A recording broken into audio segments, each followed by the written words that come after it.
The long distance relationship. From the dawn of time, the people have longed for another across this globe that we call home.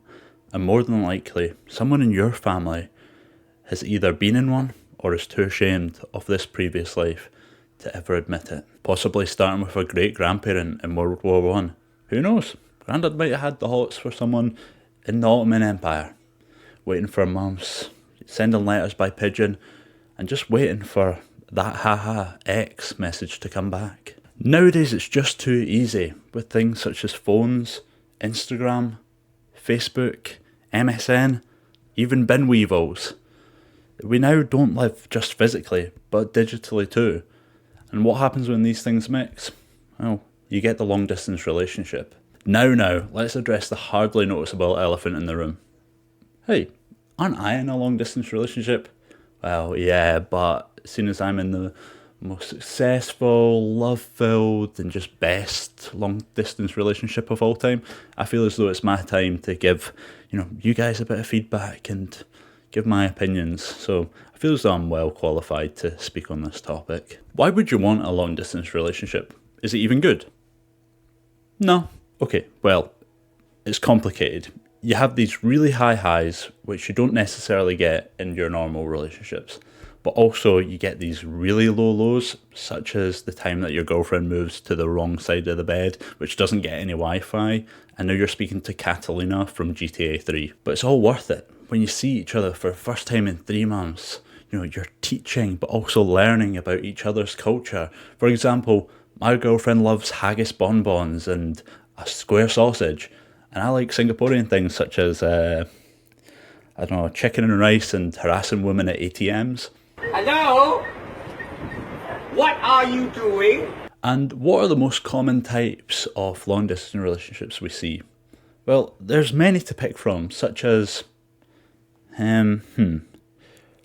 tall white guy, Asian girl, tall white guy, South Asian girl, and lastly but not least, a slightly older and overweight white guy with a strangely young looking Asian girl.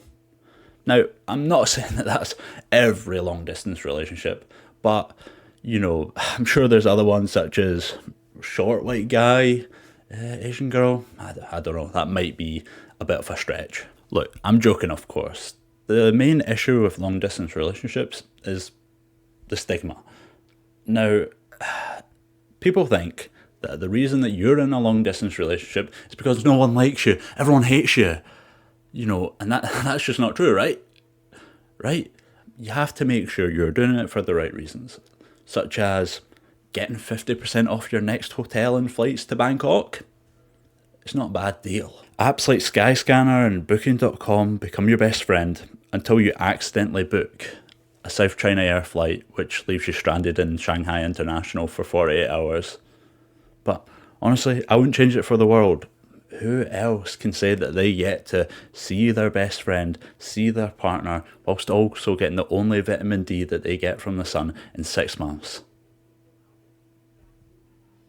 I think COVID had a massive impact on long distance relationships. I feel as though they became a lot more normalised. For example, if I was speaking with Stephanie from down the street on the phone anyway, I'm just as well to broaden my horizons.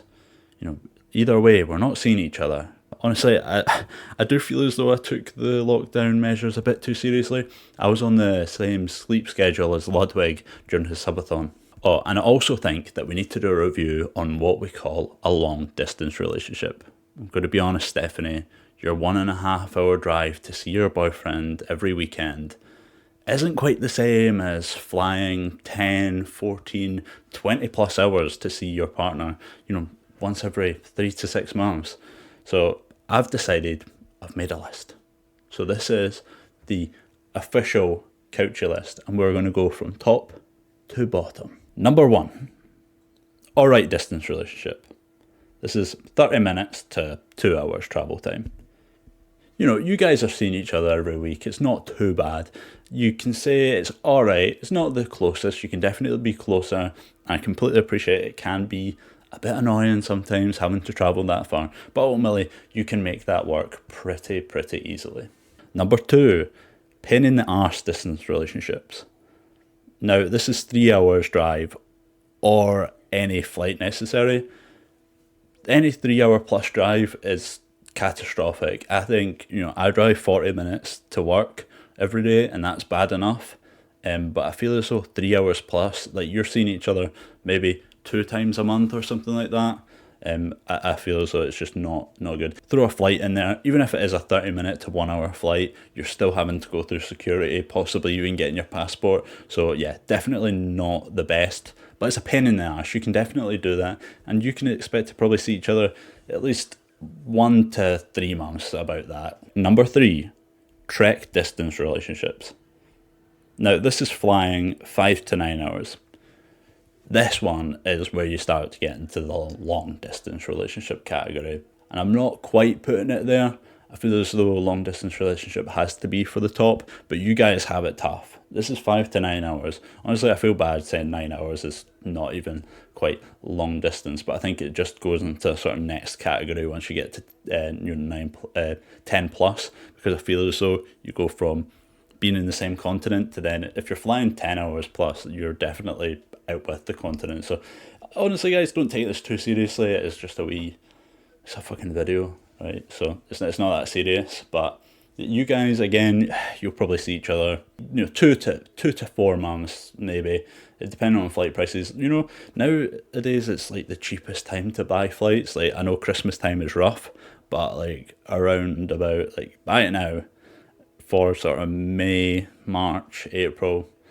Why did I do it backwards? That's not how the calendar goes, but you get what I'm saying. It's still doable every 2 to 4 months at that stage, as long as you have a job.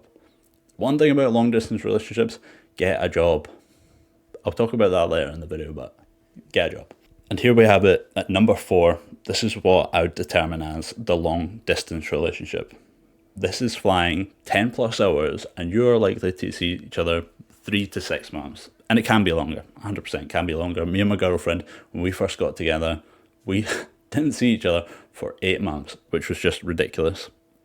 Was just ridiculous. I don't know how we did that. I don't think now we'd be able to do that. We've now got into a good system. It's now every 3 to 4 months that we see each other. We just did a 6-month trip because I was working. I just got a new job. But yeah, this one, it's tough. It's tough. All of these, to be honest, all of these from I don't feel sorry for the people in number 1, but 2, 3, 4, you guys are all categorized as long distance relationships. I think we just need subcategories for it. Doing research for this video, I was like, looking at statistics for long distance relationships. They've gone up 75. I think it was 75% of all people in America have been in a long distance relationship, but that was taken into account. People that were traveling 30 to 1.5 hours. Like, that's not quite what it's a bit annoying, but it's not. It's an inconvenient distance relationship. It's not quite pain in the arse. It's inconvenient. Yeah, with long distance relationships, they are good. They're all right, but after a while, you do just want to settle down. Me and my girl have been together since September of 2022, which is 3 years, which is just like, fucking hell, that's rough. But we're closer than ever being together. Unfortunately, we've got an uphill battle fighting against politicians or also the cost of living.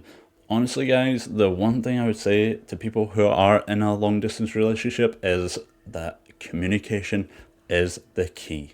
My screen time is honestly tragic. I'll put it up here because that is.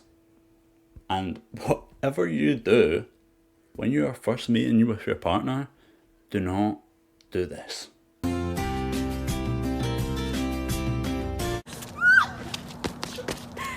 I'm sorry. That video just never gets any better. Yeah, me and my girlfriend talked a little bit online before meeting up. I was already in Singapore at the time traveling. We went on a few dates, and then that turned into me extending my trip for another few weeks, and we ended up spending every single day together. By the time for me to go home, we already were severely attacked. But I know some of the most common ways to meet is online nowadays, with games such as Valorant and other things such as like Discord. Like, you know, it is becoming more and more common for people to get in these e-relationships, and those, they are a bit strange. You're not going to find your next lover through Discord. I've seen so much online about these bloody dating servers, and it's just like your dad with long stripy socks on, hoping to get a few likes from the moderators. Like, I've been trying for weeks with my ankle socks. I'm not getting anywhere. And if you are wanting to become more dateable, then delete Discord, you freak. And I'm not going to say anything else, right? But I mean it, delete Discord. It's not just Discord, it's absolutely everywhere. Twitter, Facebook, MSN, Binweevils. Why do I keep saying Binweevils? I don't know, I'm stuck in 2007. But we don't have time to go through all of the different online e-dating relationships. I'm talking about this today. I think people are just too desperate. You know, they're desperate to find the one. But you need to find that balance, that life balance. It needs to be 70-30. Take time into doing things that you like, doing things that you love, and then 20-30% into, you know, love or whatever. I can appreciate love. I'm in love, right? But honestly, seeing some of you guys online, it is tragic at times, and it's like, I feel good because I got mine. But I feel as though if you're trying to force something, it just will not work. So yeah, guys, just take a step back, take a breath. It will all be okay. You know, you could use this time that you're e-dating or on Discord servers, you know, to find like-minded people that might lead to a relationship. You know, join a group, do things that you enjoy, maybe even get a job. Right? No? Okay. I'm just saying, might not be a bad idea. All I'm here to say is whether it's your next door neighbour who makes great cookies or your mamacita from Southeast Asia, they all want one thing: for you to subscribe to the channel. And love, of course, but mostly for you to subscribe to the channel. Right, cheers.